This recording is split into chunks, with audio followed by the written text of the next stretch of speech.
Morning, y'all. We're live. Let's go. We are live. Happy Monday, December. I had to look. December 22nd. Oh my gosh, what is happening? It is going by so fast. Can you believe? I mean, gosh, Christmas is in just a couple days. Beth Tupper, what's up, my friend? Okay, Beth, don't kill me. So Beth is she's in Pittsburgh, hardcore Steelers fan, right? I heard it was quite a game the other day. I only heard. I didn't see. I only heard. I didn't see any plays. Don, what's up?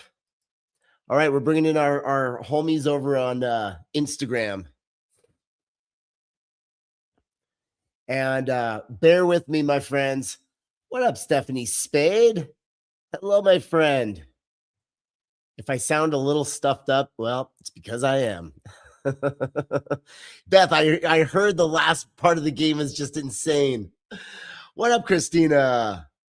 Hello, Sarah Wilson. Yo, what up? Jenny loses it with Zep. I know exactly what that means. That's some powerful stuff. And I hope your weight loss journey is going great, my friend. I actually just posted about GLP-1s today. And it's such an awesome, such a good conversation to open up and have. I love it. And I'm all for them. I am, when you do them responsibly, right? And I'm going to keep preaching that until the cows come home, because it's so important. Thank you, Jenny. I'm having a wonderful Monday. I hope you are too. What up, Cassie? Cassie says good afternoon. Well, that's because, Cassie, you must be pretty far east from me. That's for sure. Maureen, good morning. Denise, good morning. Okay, Andrea. What up, Andrea Jacket Jones? Hello. All right. Yes, guys, I know I sound sick. It's because I am. I'm still fighting this. Oh, man. But I'm on the tail end of it. Thank goodness. Real quick, who else has been sick this season so far? Just either give me a little raised hand emoji or say me. Oh, my gosh. I know it ran through our entire family. I mean, Cash got it. Ruby got it. And it's first it started with a sore throat, and then it migrated to my chest, a little chest infection, then a sinus infection, then a both sinus and chest infection. And here we are, I don't know, 2.5 weeks later, and I'm still feeling it, but I'm on the tail end of it. Thank goodness. Okay. Hello, bom dia, Brazil. Oh, man. Jenny says her son just got a fever. Oh, and you're supposed to go to Disneyland this week. That is the life of a parent. That stuff always happens. It's inevitable. I don't know if anyone, for those of you who followed for a while, you might remember this story. I had planned a cruise for my kids, a big surprise cruise. I flew them out. So this is 2 years ago. Here's a fun story. This is December, 2 years ago. I planned a cruise for them. My kids were so wonderful, just being so patient as I'm rebuilding my foundation and everything. So it was like this huge surprise. We're on the flight to Fort Lauderdale, and then we're supposed to land. We spend the night at a hotel, and we jump on the ship the next morning, like 7 a.m.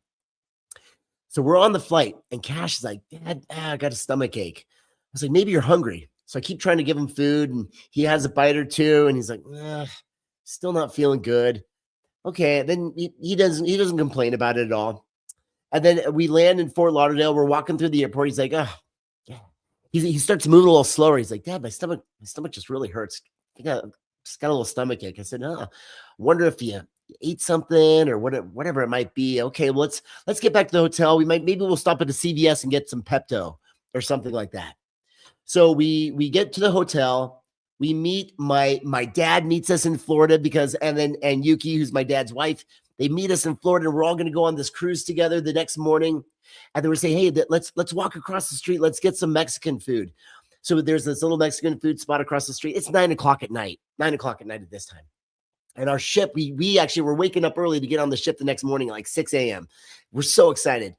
And we're sitting there at Mexican food. And I look over, and Cash, my son, he was 12 at the time. He'd only eaten like 2 bites of his enchilada. He's like, Dad, I can't even eat anymore. I just really don't feel good. So we started walking back across the street, and I just got this weird feeling, that parent vibe, right?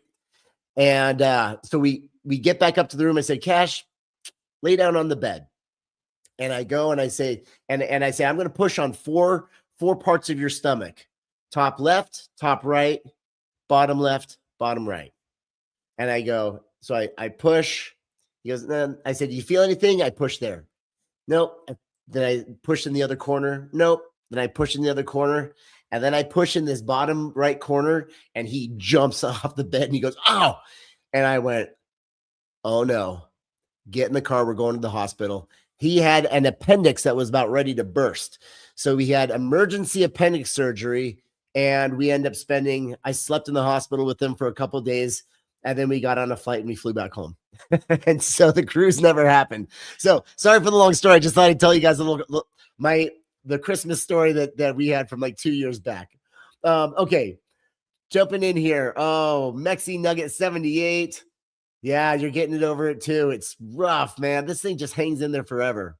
A Klotz 89 is getting over the flu right now. Merry Christmas, Slovakia. Lisa Duffy, what's up? Her husband had the same nasty cold. What up, Jessica Thompson in Arkansas? And then I see Blackpool, England's in the house. Colleen, you called it. That's what it was, appendicitis. And it was so inflamed. It was so enlarged. It was going to burst. And thank goodness we didn't get on that ship, because they would have had to airlift him out. Or, I mean, heaven forbid, you think about what could have happened. But yeah, I mean, these things happen for a reason, and it happened just a couple hours we got on the ship, and thank goodness it did. So, I mean, that's, you don't think about it as a blessing, but when you really start putting it into perspective, it's a blessing. Okay, here we go, my friends, rock and roll. I got a question for you guys. Okay, now that we're nearing the end of the year, so here's my question for you. Okay. If you can read this, actually, I'm going to make this bigger. What's one wellness habit that you saw on social that was either genius or ridiculous? This is a wellness habit this year. What's a wellness habit that you saw on social media this year that was either genius or ridiculous? And I know we've seen a little bit of both. So you pick which one you want to share. Go ahead. And by the way, forgive me. You're going to hear me sniffing a little bit. Okay, what is it?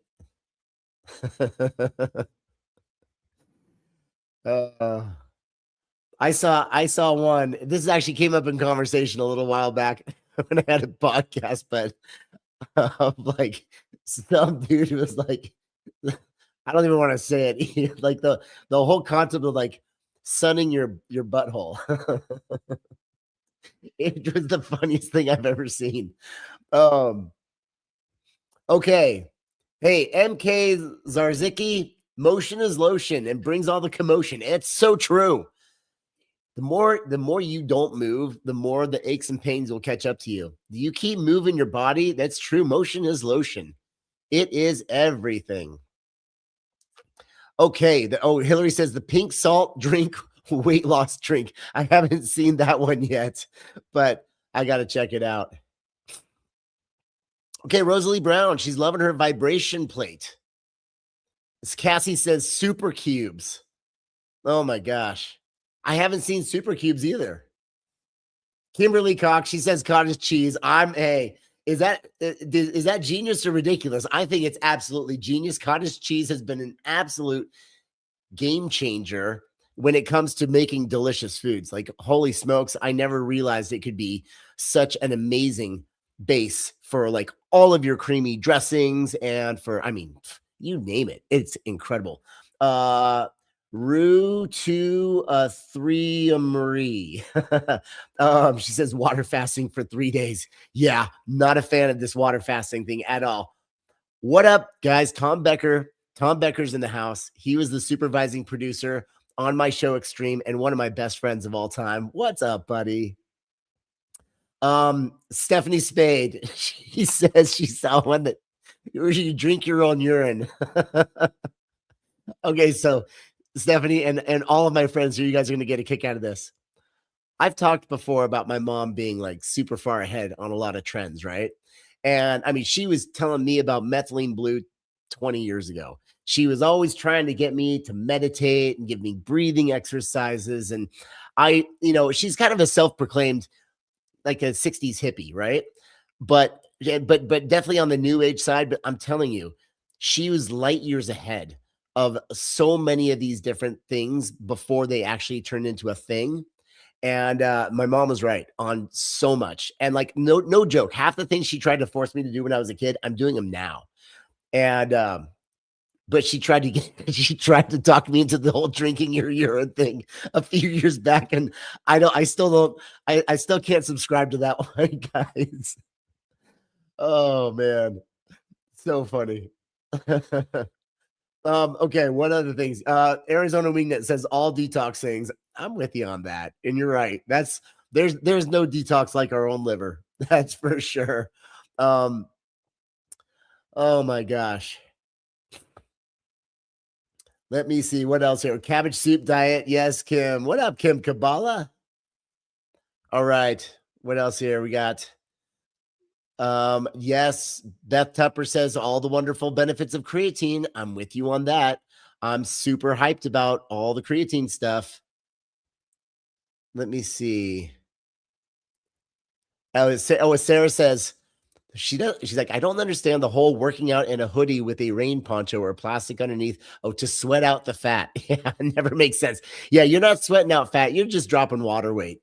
So it's great to step on the scale afterward. And yeah, you might see, I don't know, 3, 4, 5, 7, 8 pounds lost, but you're just going to put it right back on when you drink again. But it's also a really good way to lose some electrolytes. Here's the thing. I mean, for athletes, if you're trying to like cut weight to make weight for a fight or an event or something like that, yeah, I get it because they have to set those weight standards. But nevertheless, it's still, yeah, it's not real. You're not losing fat by sweating it out at all. All right, let me see. Oh, Linnea says someone told her to stop eating berries to lose weight. Right. Yeah, exactly. She says, yeah, that's what made me fat, berries. And there's heavy sarcasm there. Yeah, you don't see many people who like, really struggle with their weight from like overeating strawberries. Right. Oh man. Okay. Oh, rebounders. I'm a huge fan of rebounders. Those are so incredible for the lymphatic system as well. They're awesome. Ariel. Oh, Ariel says, I taught you in a live stream a while back to do 10 chugs of water when you take a sip, and it's helped you increase your water immensely. Amazing. I love this. Anyone else here do the 10 gulp rule, especially if you have a hard time getting all of your liquids in for the day? If every time the bottle touches your lips or the straw touches your lips, you just take 10 gulps. They don't have to be huge gulps, 10 little gulps. It is such a powerful tactic for at least hitting your hydration goals throughout the day. That makes me so happy. Thank you, Ariel. I'm so glad that's working for you. You know what? I started doing the 10 gulp rule probably almost 20 years ago. I started talking about it, and it's really cool to see that it's actually helped a lot of people out there. So that's fun. Okay, guys, that's enough for my question of the day. I'm going to go ahead and remove that sucker. We've been having a lot of fun just as far as me answering your questions. There's something there's a quick little lesson I want to drop on you guys just really quick. And that lesson is we're going to go right back to we're going to be revisiting this today because we talked about this as we were coming into Thanksgiving. A couple of things I really want to hit home for everyone listening. Please, please, please pay attention because we are about to step into another, it could be a really volatile few days, especially when we're surrounded with family, friends, yeah, so much, but mostly family. And so I want to revisit some of these triggers that many of you are going to be encountering over the next few days. Real quick, and if you want to just drop into the chat, how many of you are actually going to be with family for the holidays and family that tends to spark some triggers inside of you? And by triggers, let me explain some of the main 5 triggers that we tend to encounter in the holidays. And as I talk about these, if any one of them like kind of stands out to you, I want you to name it. And don't name it for us, name it for you. But I want you to declare it out loud. So please drop it into the chat because it could really help you. If you're aware of it and you name it now, you'll be aware of it when this trigger shows up later. So as we revisit these triggers, the triggers are the judgment loop. And that is when, you're with, cousin Jenny, and she is like, she's judging you on the way that you're parenting your kids. She's judging you on, she's like, did you lose weight, or did you gain a little bit of weight this year, or something's not right about this, and something's not wrong with that. And so we are going to be encountering family that tends to be quite judgmental. So that can be a major trigger for a lot of us. So beware of the judgment loop because it can absolutely spark up that defensive mode. And usually when we feel triggered, well, that's when we tend to reach for something to stop the pain, stop that suffering. Well, that's when we'll tend to start to reach and overindulge, or maybe it's alcohol, maybe it's food, maybe it's something. But we can stay guys, they're on their journey, you're on yours. And so we can stay in control for this. So beware of the judgment loop. Next one's the conflict zone. When people start talking religion, politics, all this other stuff, or maybe there's some past beef in the family, it's very common to be stepping into some sort of conflict in the next few days. So I want you guys to be aware of that as well. Really, really, very, very well aware of it. The next is the perfectionist trap. Okay, so we've got the judgment loop, the conflict zone. Next is perfectionist trap. For anyone who's hosting for the holidays, you tend to fall into this little trap of like, it's got to be perfect. The meal's got to be perfect. All the events have to be perfect. I've got a little holiday scavenger hunt over here, and we got to do this over there. And you tend to just drive yourself absolutely bananas thinking that it's got to be perfect. Keep this in mind. It doesn't have to be perfect. Nobody's expecting perfect. They're there to be with you. And sometimes the less perfect it is, the more fun it is, because you can certainly make a lot of that's where stories come from. If it's perfect, no one's going to tell stories about it. If it's not perfect, that's when you guys are going to tell some really fun stories for years to come. And so for all of you perfectionists out there thinking that you have to host the perfect Christmas party, start delegating some responsibility. Don't take yourself so damn seriously, and let's have some freaking fun with this.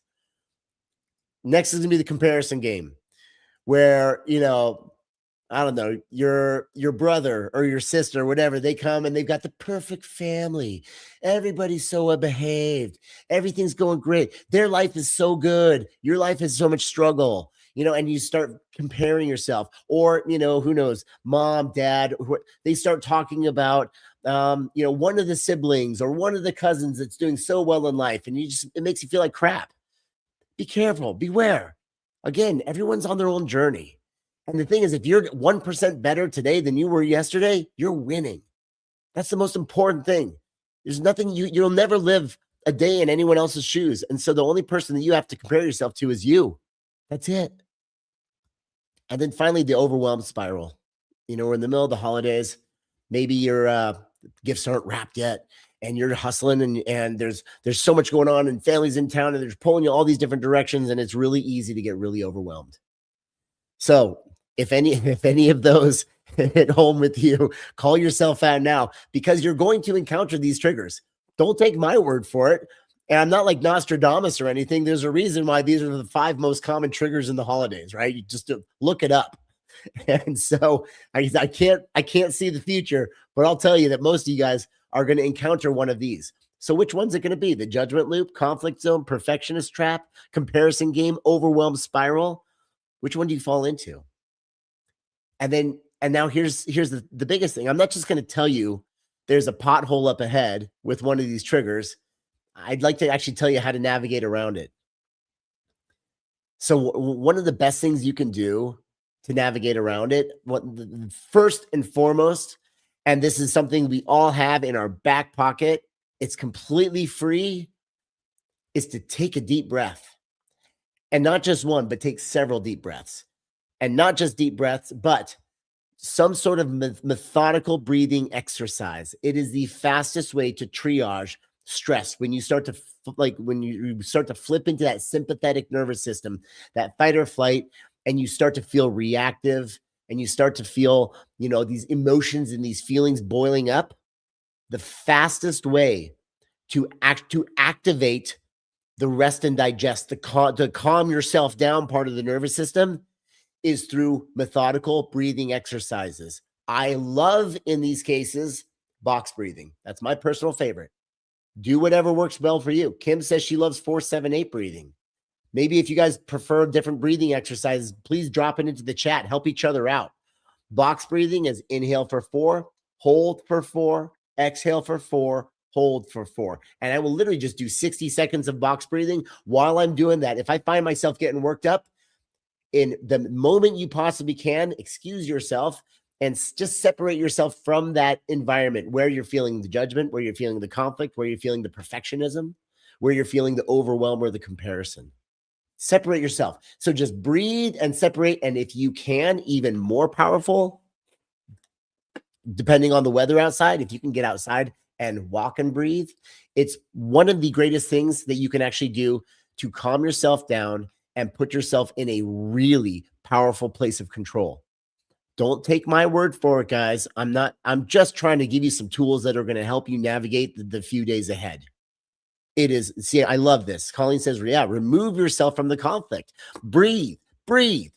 Did you know that within 60 seconds, you can actually calm your sympathetic nervous system down, activate your parasympathetic nervous system, and actually get all of this activity back into the prefrontal cortex so you can actually be a rational person again and not fly off the handle like a madman or madwoman? Because I'm sure some of you are going to find yourself in a position where you're not going to breathe, you're not going to separate yourself from it, and you're going to say or do something that you're going to deeply regret. And I don't want that to happen to anybody here. And so just keep that in mind. So I see 4-7-8 breathing. I see box breathing. Good, Jessica. She says, when she starts judging, you put on headphones and go for a walk. There you go. Breathe and walk. Yep. Colleen says overwhelmed spiral. People and crowds. Yep. That's it. I'm right there with you. Kim loves meditation. Yep. Oh, and Stephanie, not trying to control things, just letting go of the outcome. It's huge. It really is. Oh, silly Jackie, here we go. So how do you do the box breathing again? You inhale for a count of 4. In fact, guys, we could all do it together right now. It only takes 16 seconds. So everyone, we're going to inhale for 1, 2, 3, 4. Now hold. Now exhale. 2, 3, 4, and hold. 2, 3, 4, and inhale. And that's how you box breathe. Inhale for 4 seconds, hold for 4 seconds, exhale for 4 seconds, hold for 4 seconds. It's also called combat breathing, and it's called combat breathing for a reason, because that's the breathing style that they actually teach all first responders and all special operations, all special operators, U.S. military special operators. My great friend, Navy SEAL, 20 years. Yeah, that's what they do. Combat breathing, box breathing, because it helps them remain calm in high stress situations. Think about that. If the Navy SEALs do it when they're in battle, why wouldn't you do it when you're fighting your brother in the kitchen, right? They do it to stay calm and cool and collected when they're under high stress situations. We can all do the same. So it kind of makes sense. They've got a lot of research behind that stuff, and they've been implementing that for quite some time, and it works pretty darn well for them. You guys hear that? Okay, now, so breathe, remove yourself from the situation, and then if you can, reframe it. It's so easy when you're stuck in these conflicts or in these triggers, all that energy gets pulled outside of you. Bring it back to you and your journey. Reframe it however that must look like for you. Like if you're feeling the judgment loop, they're only projecting their own insecurities. Or, and so just bring it back to you and your journey. Even the conflict zone, those are their thoughts. They can have them. You've got your thoughts and you've got your journey. The perfectionist trap. Don't take yourself so damn seriously. It means you're extending yourself, trying to make everybody else so happy, putting these super high expectations on yourself. Bring it back. Have fun. Laugh. It'll go a long way. comparison game. Oh my God. Talk about bring it back to yourself. You're so busy out there thinking I need to be living everybody else's life. They've all got it better than me. Just focus on being 1% better than you were yesterday. That's it. So anyway, I really hope this helps. One other point that I'd love to make here, and thank you guys for all the interaction here, because like sharing the way that you guys are sharing with each other here, it's extremely helpful when you share the different tactics that you're doing, or even the different things that you're struggling with. It helps everybody here. The one other thing that I want to just talk about, I mean, starting today, because here we are, the 22nd. I'm sure many of us have got all kinds of holiday parties and all kinds of events for the next few days. And we're going to be surrounded by culture and tradition and family. And so it is highly likely you will, I mean, obviously, guys, we're in the holidays. I don't want anyone to go beating themselves up thinking, I overate, I blew through my targets, I messed it all up, and then what's the point? It's not worth it anymore. No, guys, it's the holidays. If you actually zoomed out and you looked at the impact of what maybe 2 or 3 days of overeating, when I say overeating, it means eating a surplus of calories, going beyond whatever your targets are. It's a blip on the radar. I mean, if that. But now what happens though is that if there's shame around that, and if you feel terrible about it and you're beating yourself up and the negative self-talk, that will actually turn into another 4, 5, 7 days, 2 weeks, 3 weeks, and it's this downward spiral. So there is literature that is shown that if it is a planned indulgence keeps you in complete control. So why don't you just plan the next, I don't know, the 24th and the 25th, knock yourself out, enjoy every bite, have a wonderful time. It's going to be fun. Just enjoy it. And then on Friday, the 26th, get right back on track. We talked about this, guys. Remember that back in Thanksgiving for everybody that was here, and it worked. It worked for so many of you. So this is a really powerful tactic because planned indulgences keep you in control. This is what the literature says. Unplanned indulgences lead to shame and a downward spiral. That's where most people fall off track.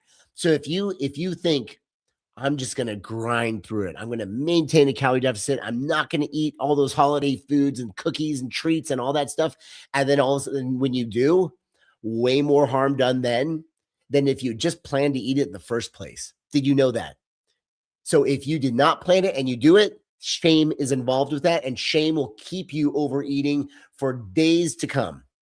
Whereas if you simply plan it, then it is so much easier to plan it and get right back on track. So please keep that in mind and give yourself some freaking grace this holiday. Not just on Christmas Eve, maybe even Christmas Eve.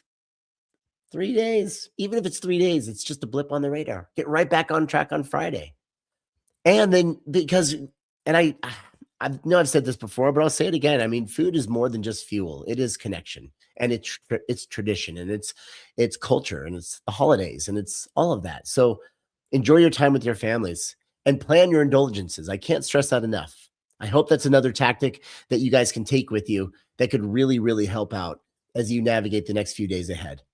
Okay, my friends, put me in the hot seat. Let's go. If you got any questions for me, we'll rock and roll. Oh, Colleen says I should drink 4 ounces warm water, some lemon juice, honey, dash of cayenne pepper, and ginger. That is such a classic combo. Thank you for the reminder, Colleen. I will actually do that because I do believe that's really going to help me out. That's awesome. Yo, Sarah, she's going to Culver's in the near future. Hey, look, if you plan it out, you win.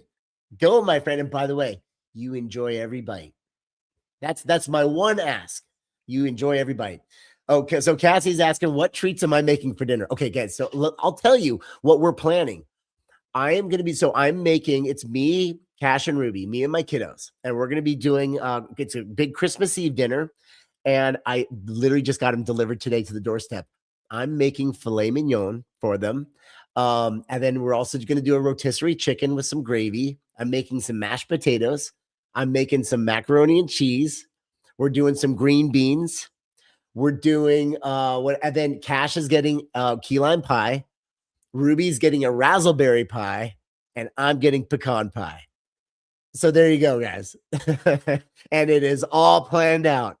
So we're looking forward to a wonderful Christmas Eve dinner, just the three of us. And I think it's going to be a blast. We'll probably climb the hill and spend some time up there on the bench, just looking over the city lights and everything after that. Because by the way, I don't know if you guys saw my post, not the last one, but the one before. But yeah, if you walk after a big meal, that's one more tip. Come on. It's Monday Rise and Thrive. So I gotta drop as many tips for you guys as possible. Walk after your meals, guys. Don't lay down on the couch and close your eyes. You're going to want to, but if you walk, it will significantly drop your blood sugar levels. Your blood sugar will not rise nearly as high. It won't spike because the muscle contractions in your legs will actually gobble up all that glucose.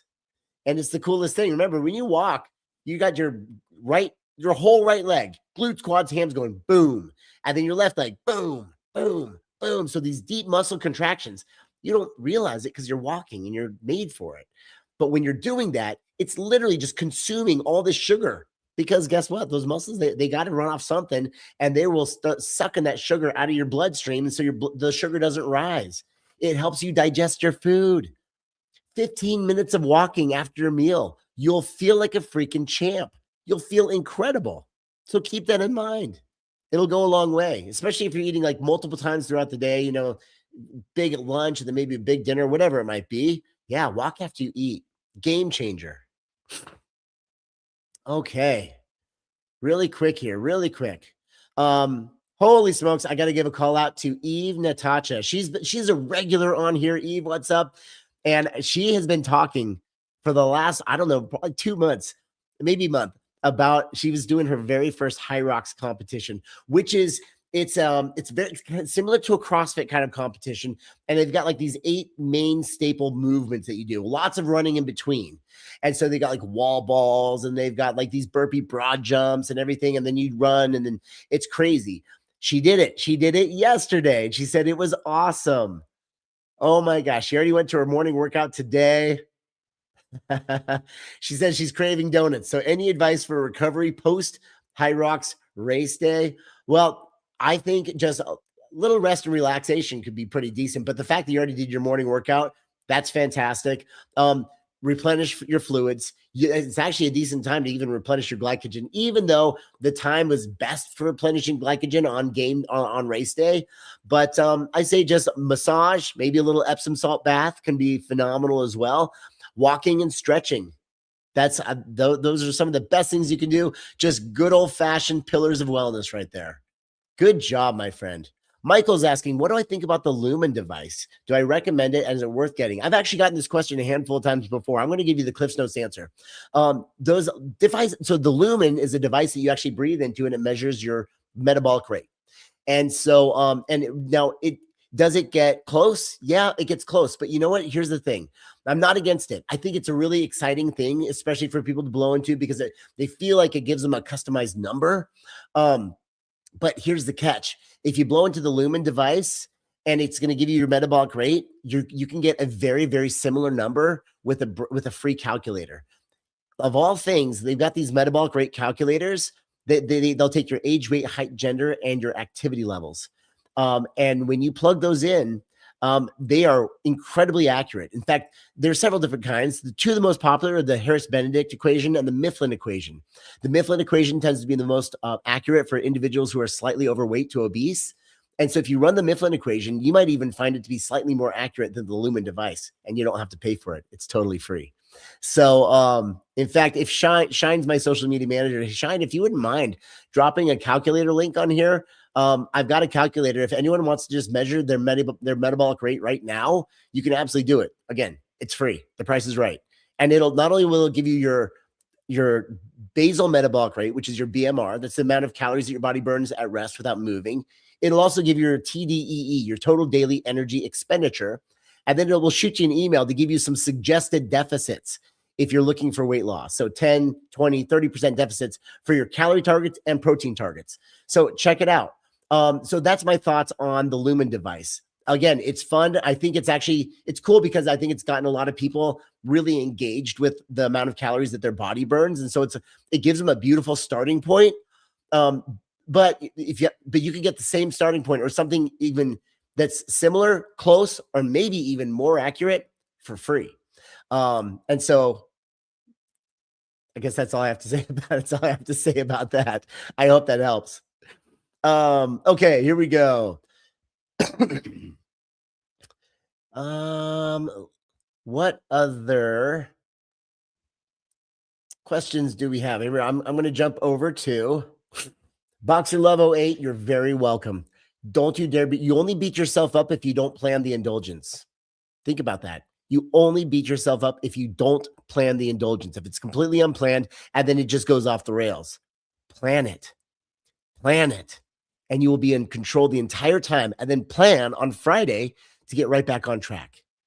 Those are the most important muscles you could ever train in the journey of transformation, and the ones that are getting right back up and getting right back on track. Okay. Mama Cash 62 says, I'd love my thought on body scales like Hume. Okay, so here we go. Oh, Kelly Hartfield also asked about the Lumen. There you go. Michael Bullard, Kelly Hartfield, y'all are thinking the same thing. Mama Cash 62 wants to know about body scales like Hume. Again, another really cool tool, but the accuracy there is not completely dialed in. So they use something called bioelectric impedance, where they send like a little electrical signal through you. And it's okay, but unfortunately with those scales, when you only have 2 points of reference for bioelectrical impedance, it actually misses a lot. And so they've got these other devices where you're actually like, oh man, I missed the name. They're a lot more accurate because it'll actually, like, you can hang on to these prongs, you stand on the scale, and it's sending multiple currents through you to get a much more accurate reading. Those are better. What the heck? I'm sure I'm going to remember it 5 minutes after we finish here. But anyway, so again, it's cool. Here's my recommendation when it comes to using a scale like that. It's not going to be incredibly accurate, but it's going to get you close. Probably the most accurate thing on there is going to be your weight, because that scales have gotten pretty darn good at measuring weight pretty accurately. But as far as your body composition goes, and your lean mass versus your fat mass, not so much. But here's what I would like for you to watch.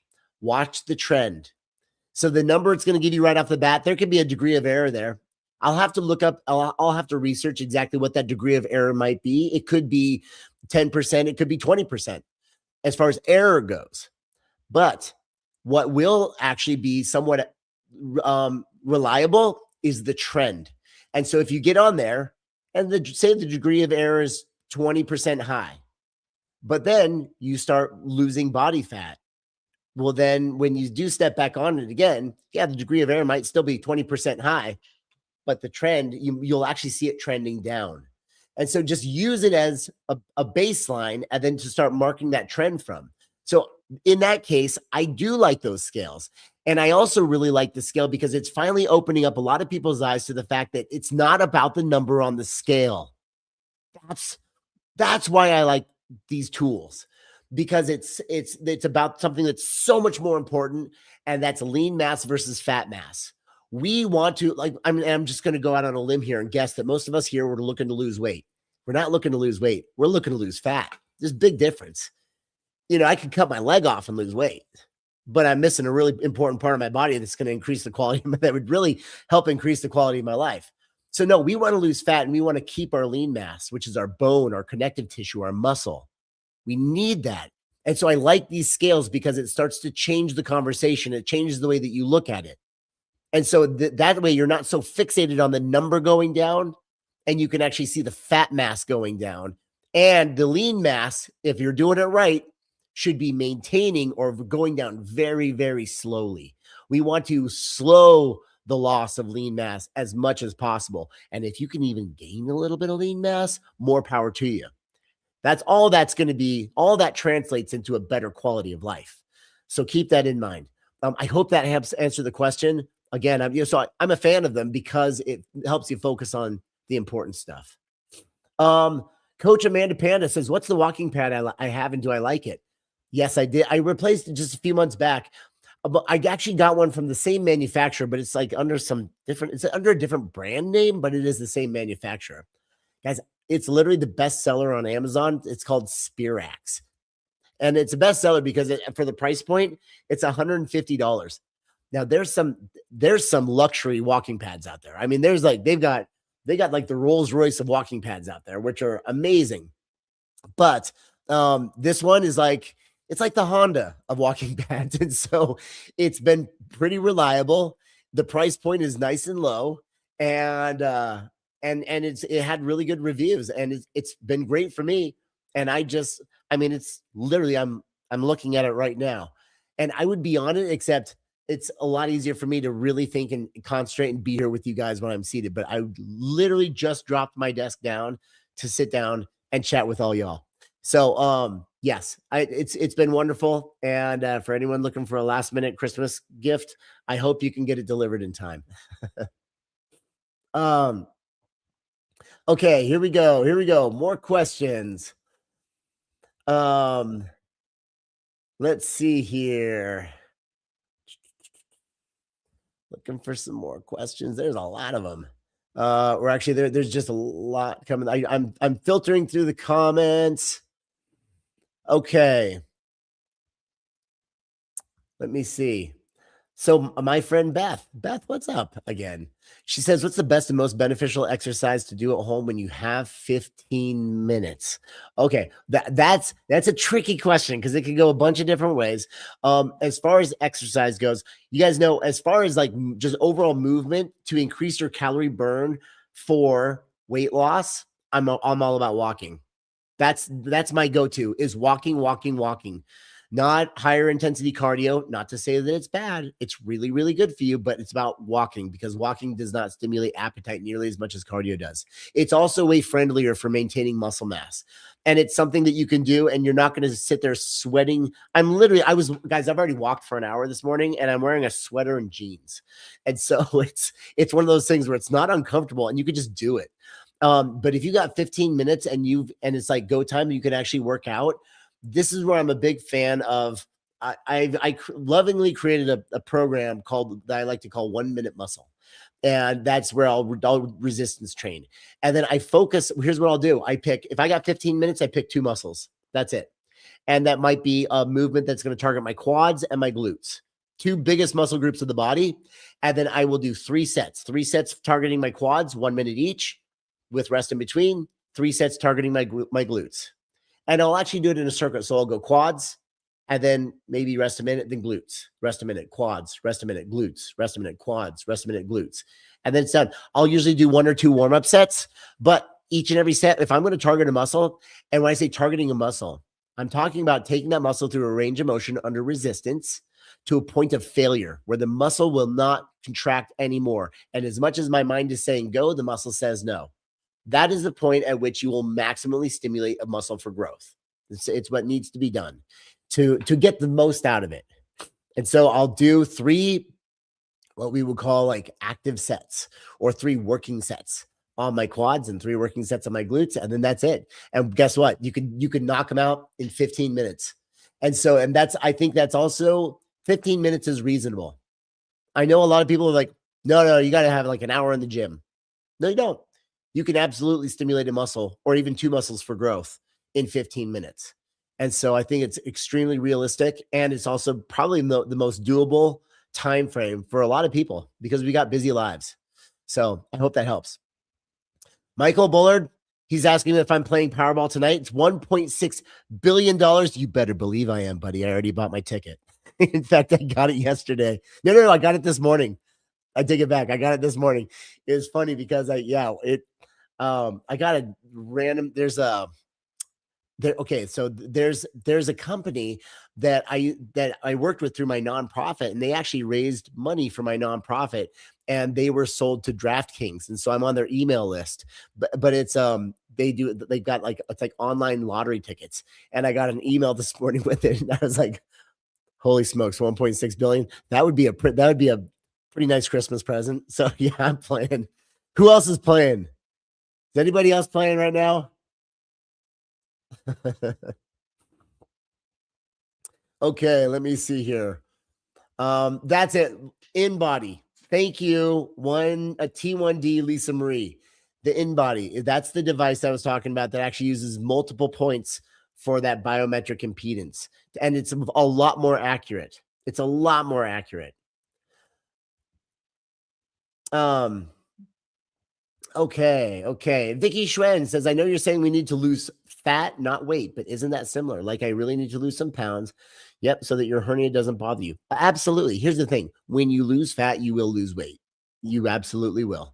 But at the same time, if you, in a perfect world, you would actually gain a little bit of muscle while you're losing fat. Remember, the more muscle you have, muscle is one of the most active living tissues on your body. And so if you could actually gain a little bit of muscle in the process, it would be an absolute game changer in your overall quality of life. So, but at the end of the day, yes, that's why we all kind of tie it into the same.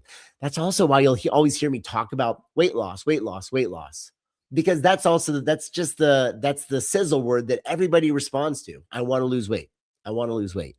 But if you actually drill down into what I want to lose weight, it's actually, I want to lose fat. You really don't want to lose your muscle, because while a lot of people think that that they might be bulky underneath, as bulky meaning like have a significant amount of muscle. When you really lose the body fat around it, you'll be blown away at how incredible your musculature is underneath. It is freaking amazing, and it's magical, and it is like one of the greatest tools you can have and tissues you can have on your body. You want it.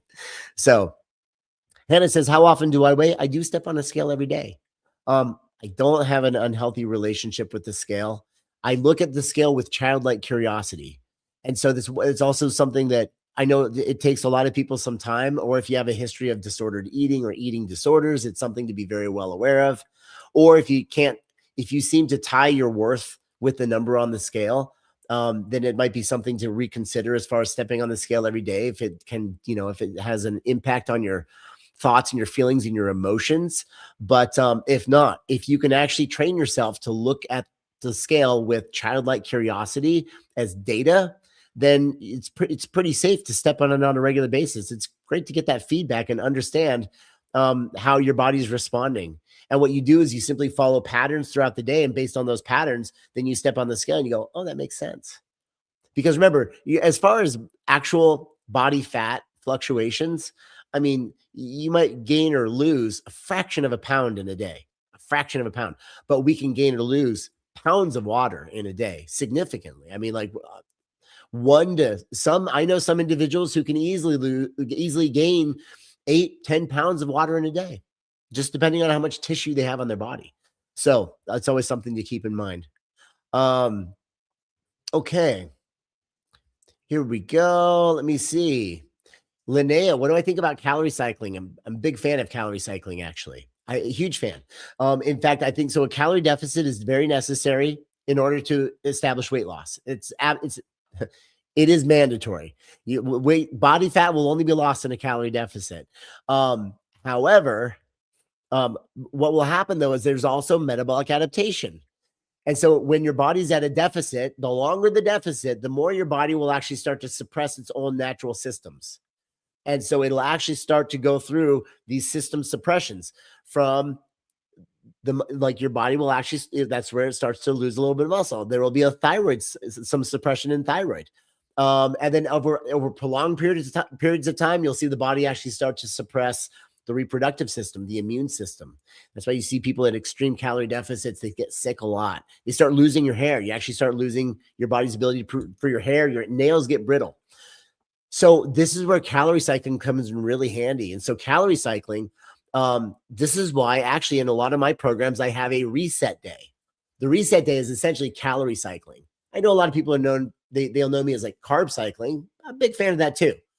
For some, not for everyone, but calorie cycling is bringing your calories back up to like maintenance level, say once or sometimes twice a week, or even for prolonged periods of time where you take a diet break and you bring your calories up to maintenance level to let your body rest, reset, and prime it really for the next step of weight loss.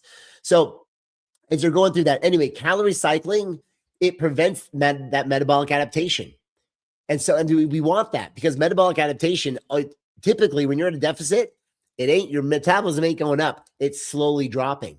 So by calorie cycling, your metabolism will always try to find your calorie intake. So you drop your calories over time, your metabolism is going to start to drop. But if you're cycling your calories and 1 or 2 days a week, you pick them back up, your metabolism is going to start to pick it up, and then you drop it again and you pick it up. So am I a big fan of calorie cycling? I'm a huge fan of calorie cycling. Physiologically, it works. And then we just need to then take a step back and say, now psychologically, does it work for the individual? Because sometimes if you give people a day to reset their calories, if you even tell them maintenance, they blow it out. They go into a massive surplus. And so if one of the best things you can do if you're cycling your calories is track. And then you can take yourself right up to maintenance and drop right back down. And that way you're in control all the time. I hope that helps. That's my own personal approach. And that's what I like to do with it. I hope that helps, even though I know that there's other people that might have different opinions on it.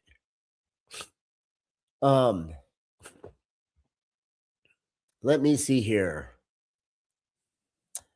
More questions.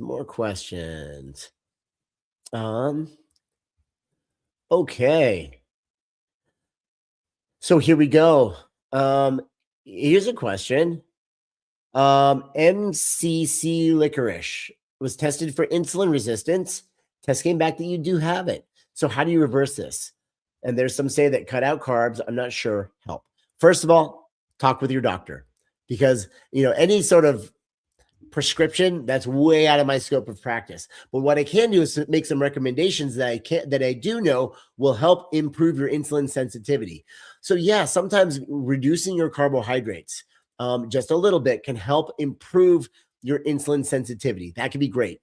But the other thing you want to know, one of the most powerful things you can do is going to be resistance training. Is going to be huge, and higher repetition resistance training is going to be critical, even to a point where you feel a burn in the muscle. Why? So what does insulin resistance mean?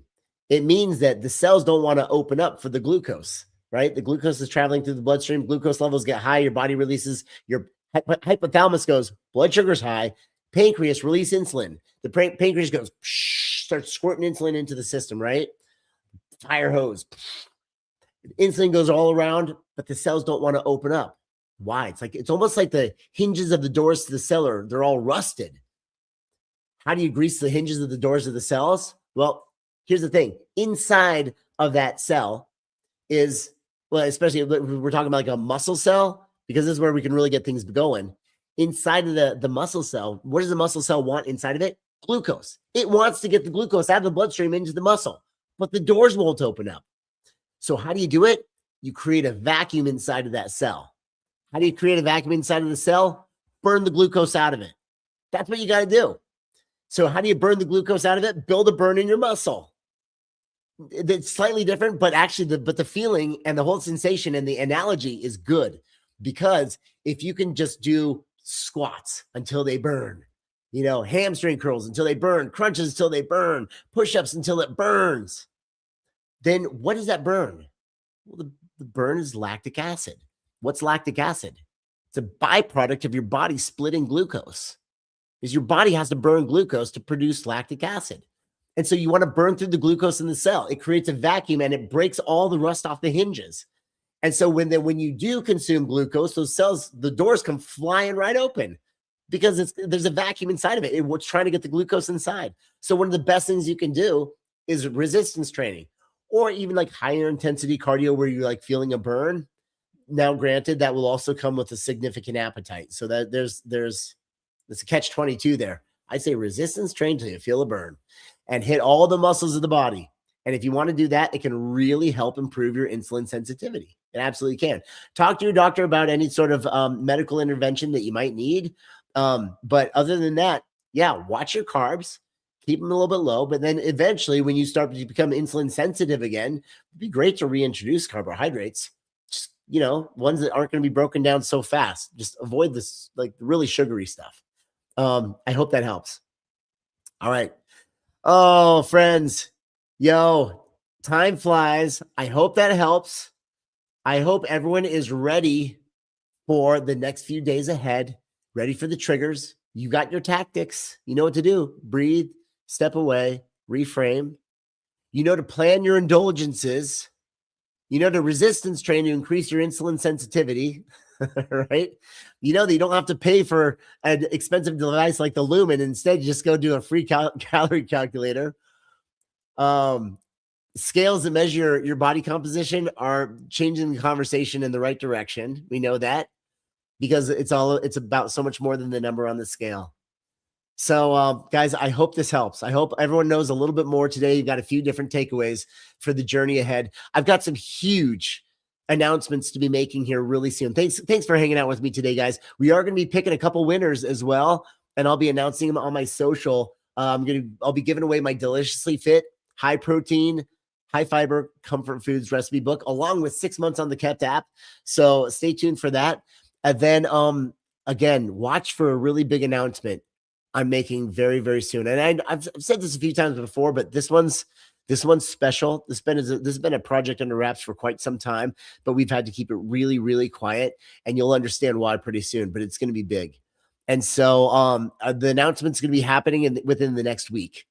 Stand by, stay tuned, and this is going to be huge for everybody. And so I'm excited. I'm excited. That's you know what, I'm going to leave it at that. But don't get too comfortable. I'll also say that because a massive opportunity is coming for all of us here really, really soon. Okay, my friends, have a wonderful Christmas. Happy holidays. And I will see you guys. I'll see y'all next Monday. And the vibe's going to be very different because I know everyone's going to be getting ready for the new year. So we're time to get time to roll up the sleeves here. Enjoy your Christmas, but man, come Friday the 26th, everyone's back on their feet. And then Monday, let's have a real tactical conversation about how to prepare for the new year. So you guys got this. All right. Love y'all. Happy holidays. Merry Christmas. We'll see you guys next week. Bye.